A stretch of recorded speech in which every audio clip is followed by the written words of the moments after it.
نحمده ونصلي ونسلم على رسوله الكريم وعلى آله الطيبين وأصحابه الراشدين وذرياته أجمعين. أما بعد فأعوذ بالله من الشيطان الرجيم. بسم اللہ الرحمن الرحیم. قل بل ملۃ ابراہیم حنیفا وما کان من المشرکین. آمنت باللہ صدق اللہ العظیم.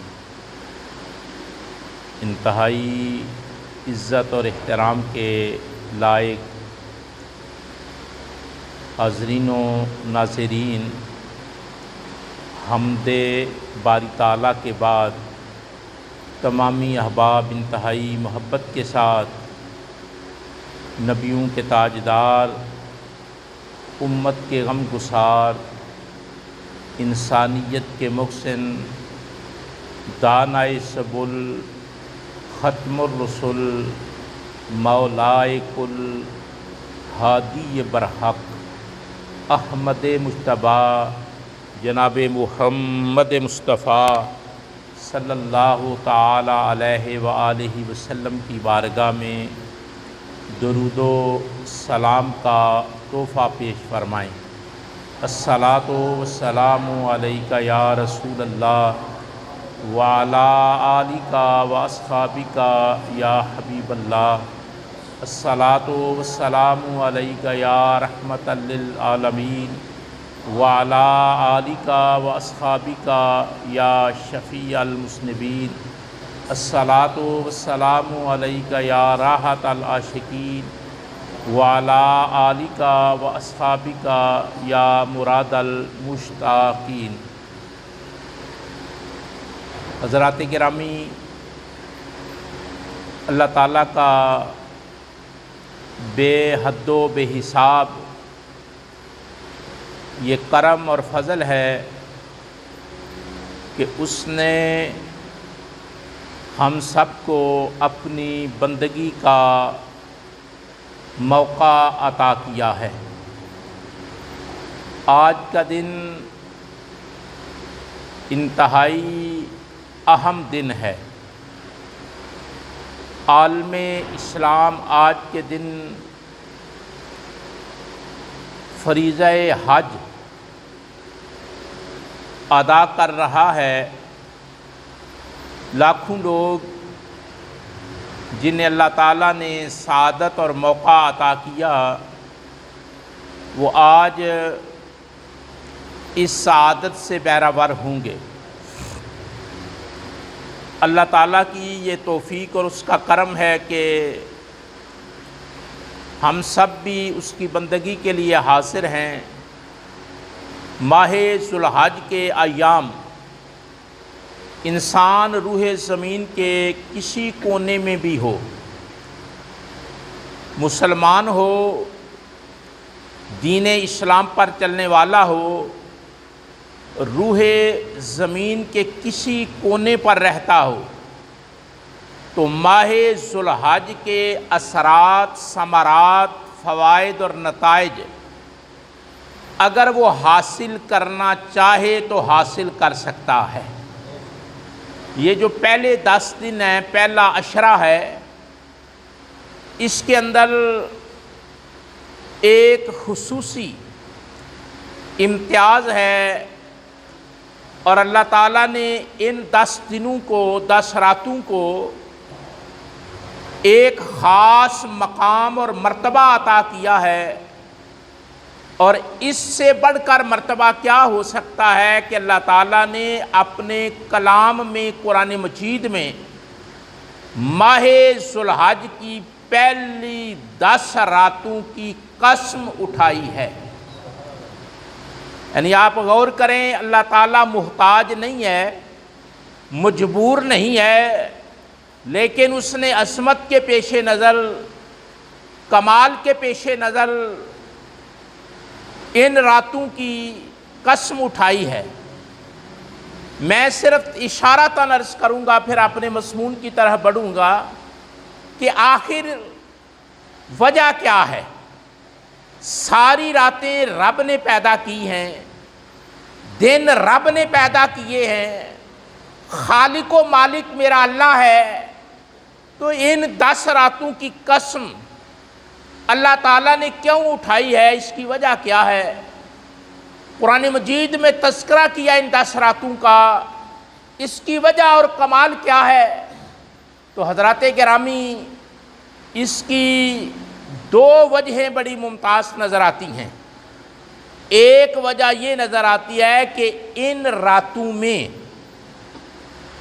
حضرت ابراہیم خلیل اللہ علیہ السلام اللہ کو راضی کرنے کے لیے، اللہ کا حکم پورا کرنے کے لیے سوچ و بچار کرتے رہے، غور و فکر کرتے رہے، تدبر کرتے رہے، اس بات میں کوشش کرتے رہے کہ میرا اللہ مجھ سے راضی ہو جائے، اور ان کا طریقہ، ان کا انداز، ان کی وہ کاوش، ان کی وہ محنت، ان کی وہ طرز اللہ کو اتنی پیاری آئی کہ اللہ تعالیٰ نے وہ راتیں، جن راتوں میں ابراہیم علیہ السلام سوچتے رہے کہ میرے رب کا حکم کیسے پورا ہو، خدا کیسے راضی ہو، اللہ کی رضا کا مقام اور مرتبہ کیسے حاصل ہو سکتا ہے، اللہ تعالیٰ نے ان راتوں کو اتنا پسند کر لیا کہ جب کملی والے آئے، اللہ کے آخری رسول آئے اور جبریل قرآن لے کر آنا شروع ہو گئے،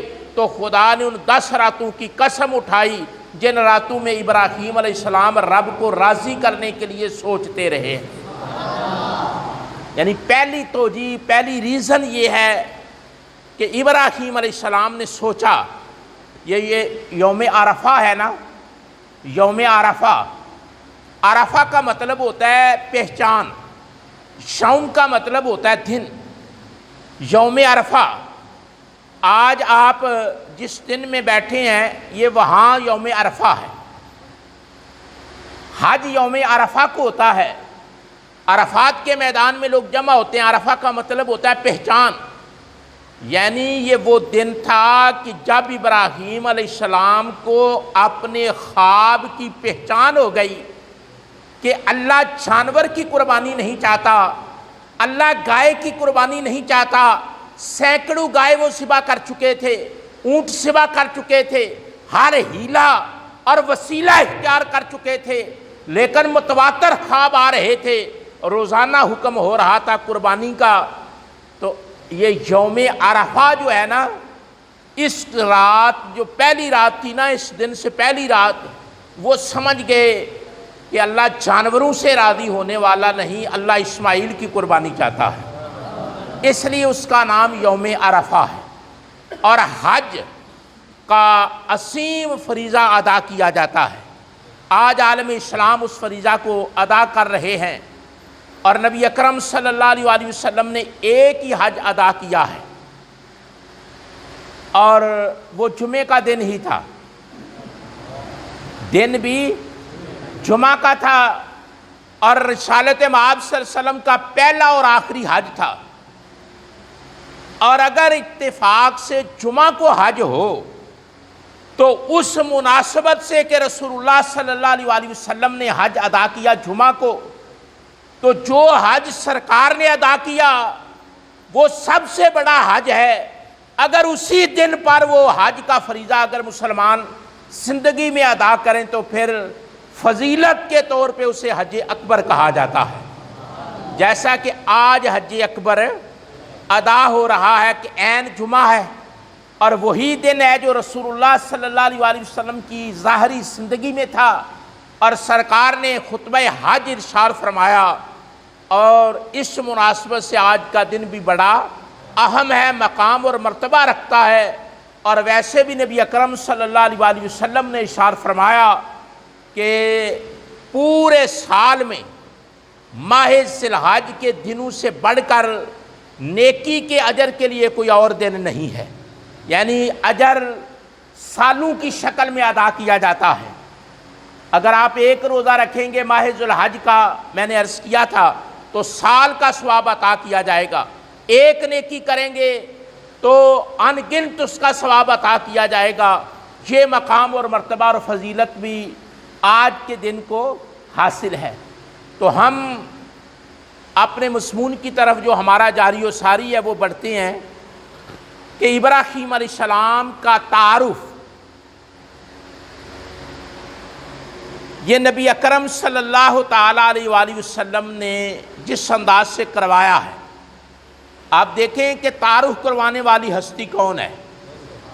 نبی اکرم صلی اللہ علیہ وآلہ وسلم سارے رسولوں کے رسول، سارے نبیوں کے نبی، اللہ کے رسول، خاتم النبیین صلی اللہ تعالیٰ علیہ وآلہ وسلم، آپ نے ابراہیم علیہ السلام کا تعارف کروایا اور کئی ہزار سالوں کی تاریخ کو اس تعارف میں سمو کے رکھ دیا۔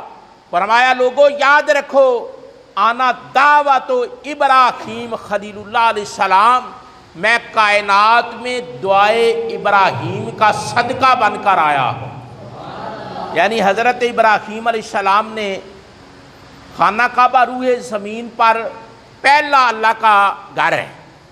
قرآن مجید میں اللہ نے اس کو بیان کیا ہے، ان اول بیت وضع للناس للذی ببکہ۔ اللہ نے فرمایا کہ روئے زمین پر پہلا گھر وہ ہے جو مکہ کے اندر ہے، پہلا روئے زمین پر اللہ کا گھر۔ کبھی آپ نے غور کیا کہ اللہ موجود ہے، وجود نہیں رکھتا؟ یہ سیانے لوگوں کے لیے بات ہے۔ اللہ موجود ہے لیکن جب موجود ہے وجود نہیں رکھتا تو اس کو گھر کی کیا ضرورت ہے؟ یہ سمجھنے والی بات ہے یا نہیں؟ اگر آپ اس پر غور کریں گے تو بڑی اہم بات میں آپ تک منتقل کر سکوں گا۔ اللہ تعالیٰ وجود نہیں رکھتا۔ اللہ کی یہ تعریف ہے کہ لا جسم لہو، لا جسامت لہو، لا اقامت لہو، لا خد لہو، لا خال لہو، لا سد لہو، لا ند لہو، لا مثال لہو، لا مثل لہو، قل هو اللہ احد لم یلد ولم یولد ولم یکن لہ کفوا احد۔ وجود سے پاک ہے، موجود ہے، تو پھر گھر کی کیا ضرورت تھی؟ خود بیان کرتا ہے، ان اول بیت وضع للناس للذی ببکہ۔ لوگوں یاد رکھو، روح زمین پر جو پہلا خدا کا گھر ہے وہ مکے کے اندر ہے، جسے خانہ کعبہ کہتے ہیں۔ یہ سوال ابھرتا ہے یا نہیں ابھرتا؟ گھر کی ضرورت تو ہے وجود کو۔ کس کو؟ وجود کو ضرورت ہے نا گھر کی۔ اللہ تو وجود رکھتا نہیں۔ میں نے جو اپنے عقیدے کو آپ کے سامنے بیان کیا کہ ہمارا یہ عقیدہ ہے کہ وہ دیکھتا ہے، آنکھیں نہیں رکھتا۔ دیکھتا ہے لیکن آنکھیں، سنتا ہے، کان نہیں رکھتا، پکڑتا ہے، ہاتھ نہیں رکھتا، بندے کی طرف آتا ہے، پاؤں نہیں رکھتا۔ یہ اللہ کی شان ہے، اس کی ذات کے یہ اوصاف ہیں۔ لیکن اگر وجود نہیں تو گھر کی کیا ضرورت تھی؟ یہ سوال بنتا ہے یا نہیں بنتا؟ اگر اس سے پہلے نہیں بنا، آج تو بنا ہے نا سین میں، کہ وجود ہی نہیں تو گھر کی کیا ضرورت تھی؟ یاد رکھیں، انسان کے اندر اللہ نے ایک جوہر رکھا ہے، اس جوہر کا نام ہے محبت۔ محبت جو انسان کے اندر جوہر رکھا ہے، جب انسان یہ سوچ پالتا ہے کہ مجھے پیدا کرنے والا اللہ ہے اور میرے پیغمبر محمد مصطفیٰ صلی اللہ تعالیٰ علیہ وآلہ وسلم ہیں، تو انسان کی یہ فطرت ہے، نیچر ہے، جس سے پیار کرتا ہے، محبت کرتا ہے، اس کو دیکھنے کا بھی اسے خیال آتا ہے، اس کا گھر باہر دیکھنے کا بھی خیال آتا ہے۔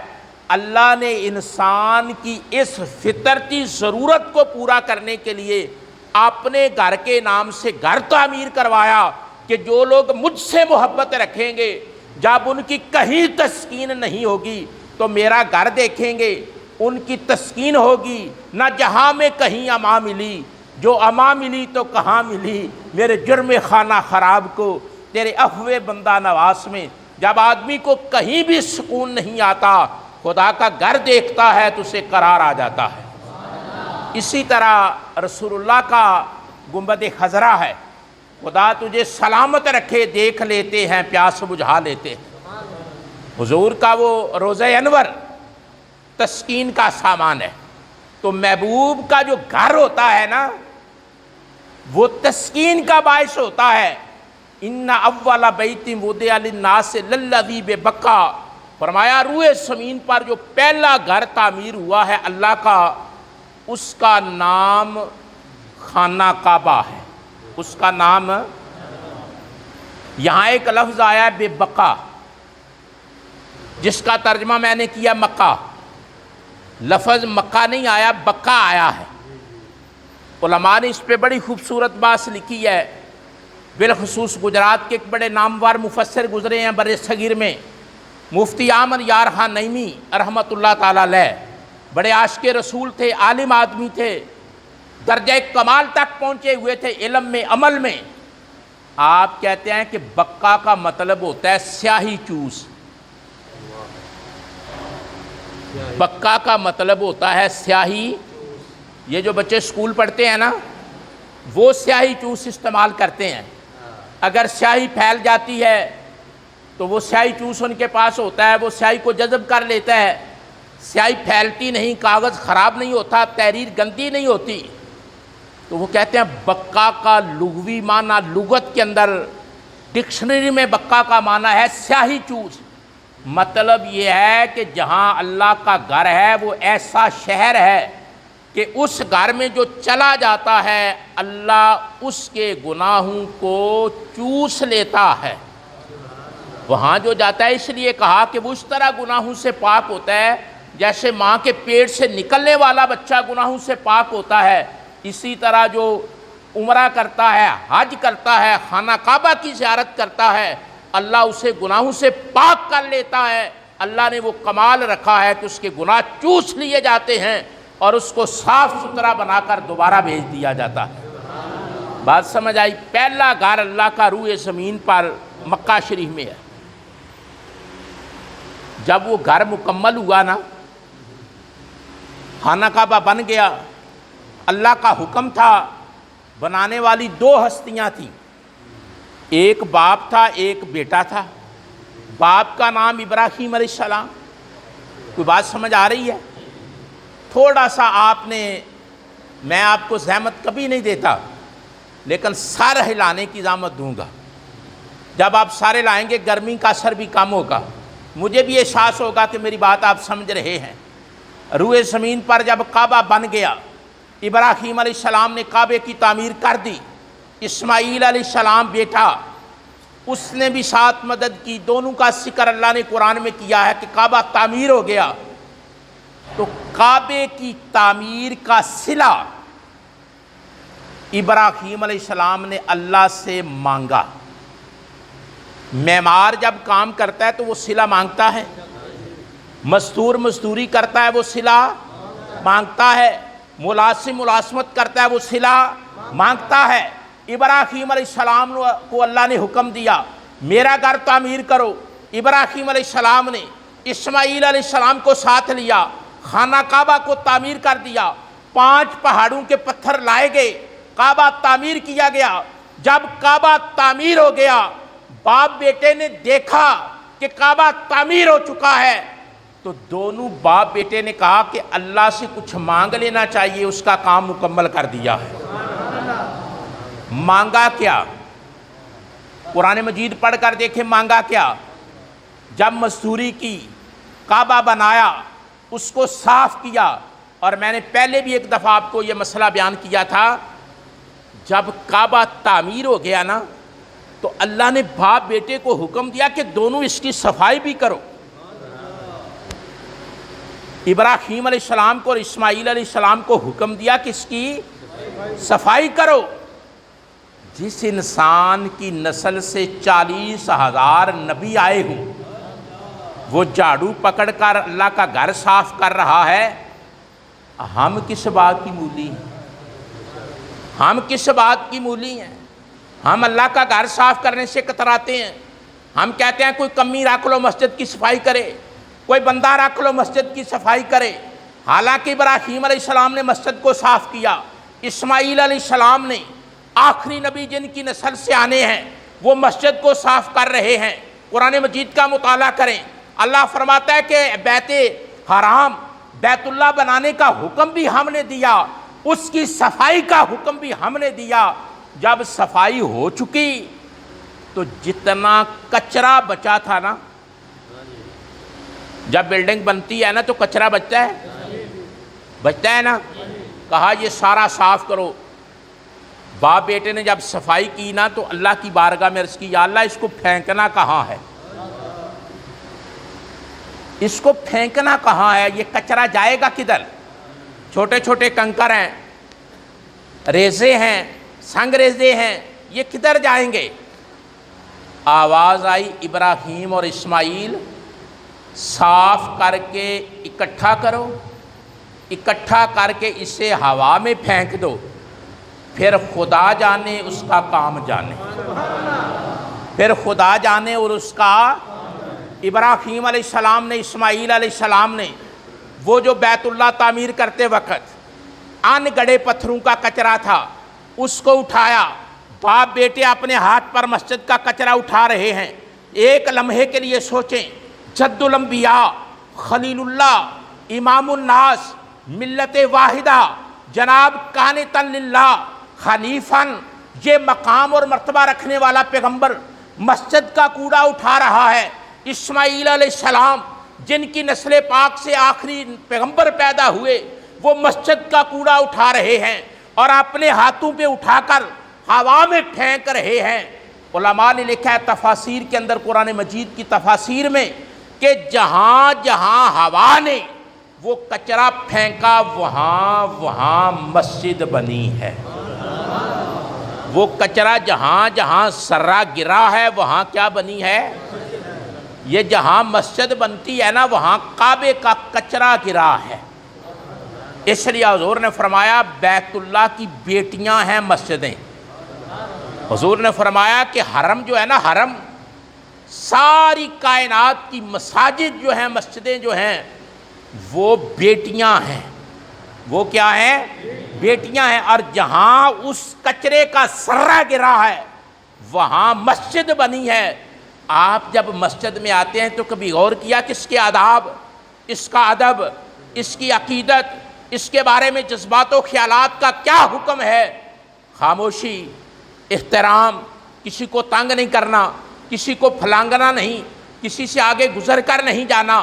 جہاں کوئی بیٹھا ہے، امیر بیٹھا ہے، غریب بیٹھا ہے، اعلیٰ بیٹھا ہے، ادنا بیٹھا ہے، کوئی پرواہ نہیں کرنی، اس کو بیٹھنے دینا ہے۔ اپنی جگہ نہیں بنانی، جہاں وہ بیٹھا اسے بیٹھنے دینا ہے۔ یہ سارے ادب کیوں بجا لائے جاتے ہیں کہ جہاں مسجد بنتی ہے وہاں کعبے کی تعمیر کا بچنے والا ذرہ خدا نے گرایا ہوا ہے۔ جب کعبہ مکمل ہو گیا نا، جہاں میں آپ کا سین لے جانا چاہتا ہوں، کعبے کا کام مکمل ہو گیا، باپ بیٹے نے سوچا صفائی بھی ہو گئی۔ قرآن پاک نے یہ سارے منظر بیان کیے ہیں کہ تعمیر بھی دونوں باپ بیٹے نے کی، صفائی بھی دونوں باپ بیٹے نے کی۔ جب تعمیر اور صفائی مکمل ہو گئی تو پہلی بار کعبہ بنایا تھا آدم علیہ السلام نے، آج کعبہ بنایا ہے ابراہیم علیہ السلام نے، تعمیر نو کی ہے۔ جب کعبہ مکمل ہو گیا نا، باپ بیٹا کھڑے ہو گئے، ہاتھ دعا کے لیے اٹھا لے۔ دعا یہ نہیں مانگی کہ ہمیں مال ملے، دعا یہ نہیں مانگی کہ ہمیں اقتدار ملے، دعا یہ نہیں مانگی کہ فلاں چیز ملے۔ ہاتھ اٹھائے، دعا کیا کی، اے اللہ تیرا آخری رسول آنا ہے۔ تو نے عالم ارواح میں سارے نبیوں کی روحوں سے خطاب کیا تھا اور کہا تھا آخری پیغمبر آنا ہے۔ ہم باپ بیٹا دعا کرتے ہیں کہ جو تو آخری پیغمبر بھیجنا ہے، کعبہ ہم نے بنا دیا ہے، آخری رسول ہماری دعا پر کائنات میں بھیج دے۔ آخری رسول، اور جس پتھر پر کھڑے ہو کر ابراہیم علیہ السلام نے یہ دعا مانگی تھی نا، اس پتھر پر آج بھی ابراہیم علیہ السلام کے پاؤں کے نشان باقی ہیں۔ باقی ہیں یا نہیں؟ وہ نشان باقی ہیں یا نہیں؟ اس کا مطلب کہ آپ کروڑ سال کھڑے رہیں ایک پتھر پر، نشان بنا تو مجھے آ کر کہنا۔ پتھر پر نشان بنا ہے ابراہیم علیہ السلام کا، قدم کا، اس کی وجہ کیا ہے؟ توجہ، اس کی وجہ یہ ہے کہ جب پتھر پر کھڑے ہو کر مانگنے کا وقت آیا تو ابراہیم علیہ السلام نے آخری نبی کو مانگا، اللہ کے محبوب کو مانگا، رسولوں کے رسول کو مانگا، اللہ کے آخری پیغمبر کو مانگا۔ خدا کو حضور کا مانگنا ابراہیم علیہ السلام کی طرف سے اتنا پسند آیا کہ قیامت تک کے لیے حوالہ قائم کر دیا۔ جو مصطفیٰ کا ہو جاتا ہے اسے ہم باقی رکھ دیتے ہیں۔ اللہ اکبر،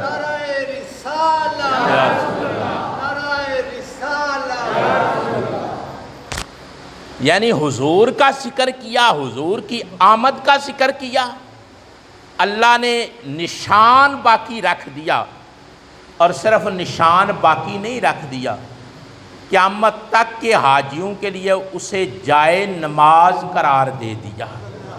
قدم کس کا ہے؟ بندے کا۔ میرے لفظوں پر غور کریں، قدم کس کا ہے؟ اور وہاں بندے کے قدم پر نماز پڑھنے کا حکم ہے۔ کیوں؟ جب بندہ مقبول ہو جاتا ہے، جب اس کی بندگی قبول ہو جاتی ہے، اللہ اسے دوام بخش دیتا ہے۔ آپ میں سے کسی جس نے حج کیا ہے وہ یہ جانتا ہے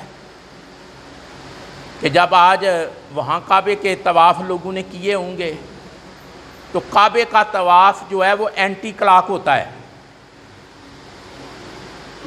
کعبے کا طواف اینٹی کلاک ہوتا ہے۔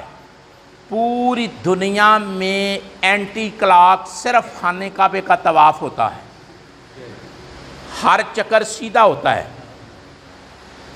ہر چکر ہے، لیکن کعبے کا طواف کرنے کے لیے حکم ہے کہ اینٹی کلاک چلنا ہے۔ اس کی وجہ کیا ہے؟ اینٹی کلاک کیوں چلنا ہے؟ کبھی غور کریں، چونکہ میں اس لیے خانہ کعبے کا زیادہ ذکر کر رہا ہوں کہ آج حق بنتا ہے اس کا ذکر زیادہ کیا جائے۔ آج دن ہی ایسا ہے نا، اس لیے میں زیادہ ذکر کر رہا ہوں۔ جو لوگ حج کے لیے جاتے ہیں، عمرے کے لیے جاتے ہیں، ان سے پوچھیں، وہ غور نہ کریں تو وہ علیحدہ بات ہے، لیکن اگر غور کریں